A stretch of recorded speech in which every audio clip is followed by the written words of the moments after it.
নমস্কার, আমার নাম বদশ্রী ঘোষ।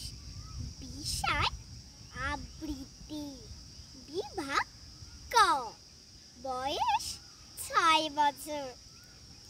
আমি সর্বভারতীয় সঙ্গীত সংস্কৃতি পরিষদে অনলাইন প্রতিযোগিতা 2025-এ অংশগ্রহণ করছি।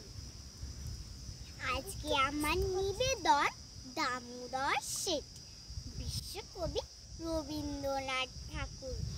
অল্পেতে খুশি হবে দামোদর শেঠ কি, মুরগির মোয়া চাই, চাই ভাজা ভেটকি, আনবে কটকি জুতো মোটকি দেখিয়ে নে, জলপাইগুড়ি থেকে নকল জিও, চাঁদনিতে পাওয়া যাবে বোয়ালের পেটকি, চিনে বাজারের থেকে ইনুতু করম চা, কাঁকড়ার ডিম চাই, চাই যে গরম চা, না হয় খরচা হবে, মাথা হবে হেটকি, মনে রেখো বড় মাপে কড়া চাই আয়োজন, কলিবর খাটো নয় 3 মণ প্রয়োজন, খোঁজ নিও জড়িয়াতে